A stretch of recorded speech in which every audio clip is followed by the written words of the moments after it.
ഉൽപ്പത്തി പുസ്തകം 37-ാം അധ്യായം. ബാറഖ്മോർ. യാക്കോബ് തന്റെ പിതാവ് പരദേശിയായി പാർത്ത ദേശമായ കനാൻ ദേശത്ത് വസിച്ചു. യാക്കോബിന് വംശപാരമ്പര്യം എന്തെന്നാൽ, യോസേഫിന് 17 വയസ്സായപ്പോൾ അവർ തന്റെ സഹോദരന്മാരോടുകൂടെ ആടുകളെ മേയിച്ചുകൊണ്ട് ഒരു ബാലനായി തന്റെ അപ്പനെയും ഭാര്യമാരായ ബിൽഹായുടെ സിൽവയുടെ പുത്രന്മാരോടുകൂടെ ഇരുന്ന് അവരെ കുറിച്ചുള്ള ദുഷ്ടുതി യോസേഫ് അപ്പനോട് വന്ന് പറഞ്ഞു.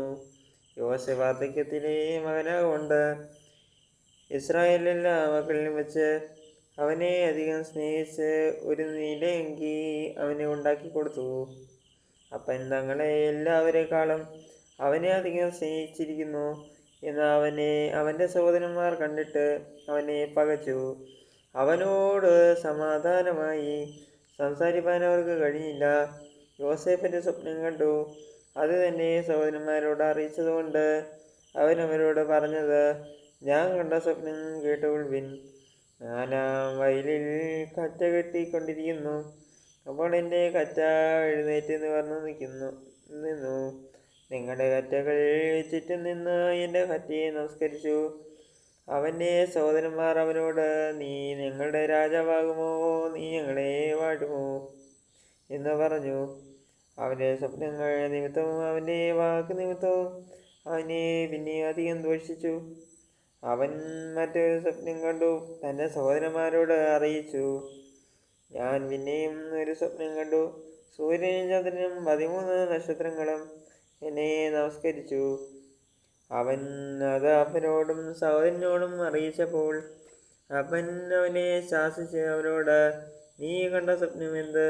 ഞാനും നിന്റെ അമ്മയും നിന്റെ സഹോദരന്മാരും സാഷ്ടാംഗം വീണ് നിന്നെ നമസ്കരിപ്പാൻ വരുമോ എന്ന് പറഞ്ഞു. അവൻ്റെ സഹോദരന്മാർക്ക് അവനോട് അസൂയ തോന്നി. അപ്പനോ ഈ വാക്ക് മനസ്സിൽ സംഗ്രഹിച്ചു. അവൻ്റെ സഹോദരന്മാർ അപ്പൻ്റെ ആടുകളെ മേയ്പ്പാൻ ശോഹേമിൽ പോയിരുന്നു. ഇസ്രായേൽ യോസേഫിനോട്, നിന്റെ സഹോദരന്മാർ ശെഖേമിൽ ആട് മേയ്ക്കുന്നുണ്ടല്ലോ, വരിക, ഞാൻ നിന്നെ അവരുടെ അടുക്കൽ അയക്കും എന്ന് പറഞ്ഞതിന് അവൻ അവനോട്, ഞാൻ പോകാമെന്ന് പറഞ്ഞു. അവനവനോട്, നീ ചെന്ന് നിന്റെ സഹോദരന്മാർക്ക് സുഖം തന്നെയോ, ആടുകൾ തന്നെയായിരിക്കുന്നുവോ എന്ന് നോക്കി വന്ന് വസ്തുത അറിയിക്കണമെന്ന് പറഞ്ഞ് ഹെബ്രോൻ താഴ്വരയിൽ നിന്ന് അവനെ അയച്ചു. അവൻ ശെഖേമിൽ എത്തി. അവൻ എളിമ്പ്രാദേശത്തേക്ക് ചുറ്റി നടക്കുന്നത് ഒരുത്തൻ കണ്ടു. നീ എന്ത് അന്വേഷിക്കുന്നു എന്ന് അവനോട് ചോദിച്ചു. അതിന് അവൻ, ഞാൻ എൻ്റെ സഹോദരന്മാരെ അന്വേഷിക്കുന്നു. അവർ എവിടെ ആട് മേയിക്കുന്നു എന്ന് എന്നോട് അറിയിക്കണമേ എന്ന് പറഞ്ഞു.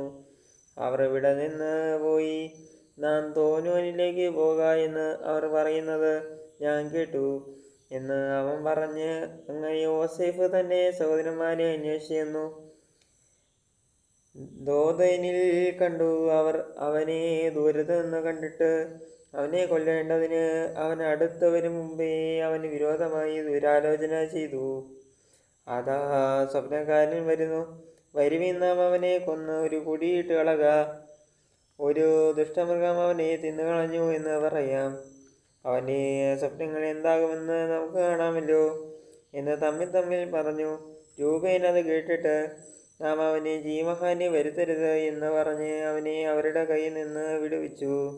അവരുടെ കയ്യിൽ നിന്ന് അവനെ വിടുവിച്ച് അപ്പൻ്റെ അടുക്കൽ കൊണ്ടുപോകണമെന്ന് കരുതിക്കൊണ്ട് രൂബേൻ അവരോട്, രക്തം ചൊരിയിക്കരുത്, നിങ്ങൾ അവൻ്റെ മേൽ കൈവയ്ക്കാതെ മരുഭൂമിയിലുള്ള കുഴിയിൽ അവനെ ഇടുവിൻ എന്ന് പറഞ്ഞു. യോസേഫ് തൻ്റെ സഹോദരന്മാരുടെ അടുക്കൽ വന്നപ്പോൾ അവൾ ഉടുത്തിരുന്ന നീലയങ്കി അവർ ഊരി അവനെ എടുത്ത് ഒരു കുഴിയിലിട്ടു. അത് വെള്ളമില്ലാത്ത വട്ടക്കുഴിയായിരുന്നു.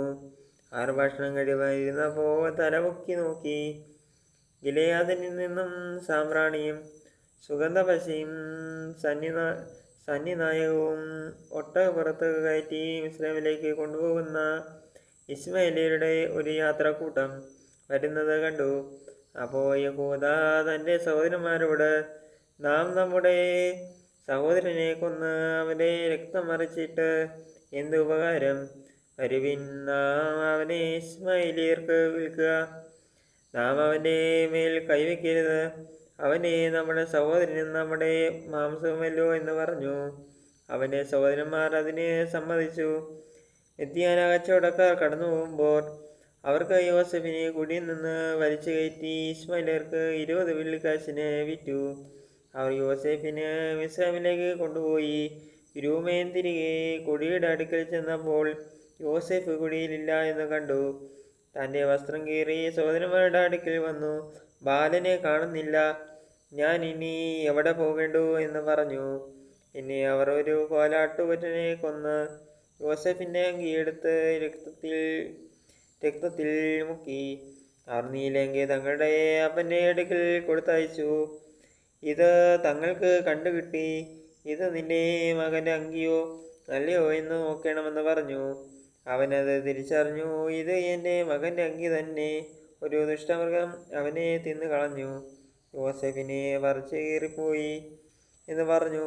യോസെഫ് വസ്ത്രം കീറി അരയിലെ 2 ശീല ചുറ്റി ഏറിയ നാൾ തൻ്റെ മകനെ ചൊല്ലി ദുഃഖിച്ചു കൊണ്ടിരുന്നു. അവൻ്റെ പുത്രന്മാരും പുത്രിമാരും എല്ലാം അവനെ ആശ്വസിപ്പാൻ വന്നു. അവനോ ആശ്വാസം കൈക്കൊള്ളുവാൻ മനസ്സില്ലാതെ ഞാൻ ദുഃഖത്തോടെ എൻ്റെ മകനെ അടുക്കൽ പാതാളത്തിലേക്ക് ഇറങ്ങുമെന്ന് പറഞ്ഞു. ഇങ്ങനെ അവൻ്റെ അപ്പൻ അവനെക്കുറിച്ച് കരഞ്ഞുകൊണ്ടിരുന്നു. എന്നാൽ മിദ്യാനാർ അവനെ മിസ്രൈമിൽ ഫറവോന്റെ ഒരു ഉദ്യോഗസ്ഥനായി അകമ്പടി നായകനായി പോത്തിഫറിന് വിറ്റു. ബാറക്മോർ.